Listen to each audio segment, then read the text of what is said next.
ভাই আপনি যদি ঠেকাইতে পারেন বিএনপি আর জীবনে করব না। পেঁয়াজ ছাড়া রান্না, তেল ছাড়া রান্না, মাংসের পরিবর্তে কাঁঠাল, ডিম সেদ্ধ করে রাখেন, বলছে খেলা হবে, খেলা হবে।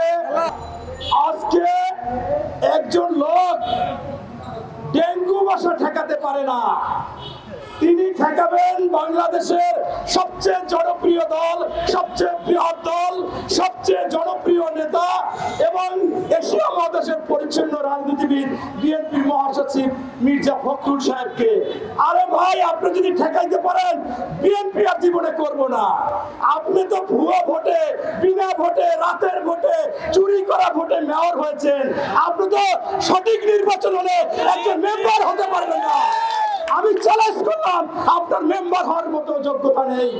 আপনি ইতিমধ্যে অনেক ফল কথা বলেছেন। আপনি বলেছেন বিচারপতিদের নাকি টেনে হিসেবে নামাচ্ছেন, কোন বিচারপতি উল্টাপাল্টা কথা বললে তাদেরকে নাকি এই বুড়িগঙ্গার পচা পানিতে ডুবিয়ে দিবেন বা চুপাবেন। এই ধরনের কথা কে বলে? একজন ব্যারিস্টার বলতে পারে না, একজন শিক্ষিত লোক বলতে পারে না, এটা বলতে পারে একজন বস্তির লোক। আপনি তো সেই ধরনের লোক, আপনি সমালোচনা করেন। আপনি কি দেখেন না আপনি যে হুঙ্কার দেন?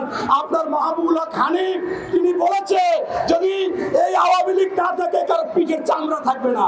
আপনি কি দেখেন না আপনার সাধারণ সম্পাদক ওবায়দুল কাদের বলেছে এই সরকার যদি না থাকে এই আওয়ামী লীগ এক রাতে শেষ হয়ে যাবে।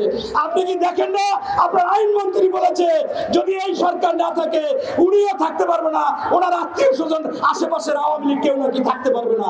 আপনি কি দেখেন না আপনার তোফায়েল আহমেদ বলেছে যদি এই সরকার না থাকে এক রাত্রে 4 লক্ষ লোক মারা যাবে। আপনার সাংগঠনিক সম্পাদক মির্জা আজম বলেছে এক রাত্রে নাকি ওনার এলাকায় একেবারে 1 লক্ষ লোক মারা যাবে।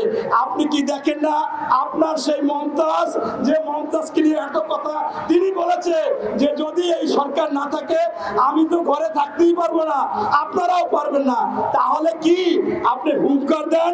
আপনি পড়েন, আপনি বর্তমানে যে সদ্য যে কয়টা পেপার পত্রিকায় ওপেন সোসাইটি ফাউন্ডেশন আমেরিকার একটি জরিপ সংস্থা, সেই সংস্থায় স্পষ্টভাবে বলেছে বাংলাদেশে তারা জরিপ করে গিয়েছে বাংলাদেশে 91% লোক এই শেখ হাসিনাকে চায় না, শেখ হাসিনার অধীনে নির্বাচন চায় না এবং গণতন্ত্র নাই।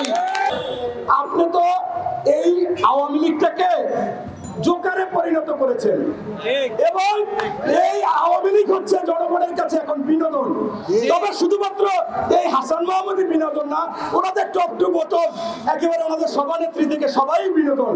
কারণ ওই যে বলে যে পেঁয়াজ ছাড়া রান্না, তেল ছাড়া রান্না, মাংসের পরিবর্তে কাঁঠাল, ডিম সেদ্ধ করে রাখেন, এটা হলে বিনোদন, হাসি খোরাক।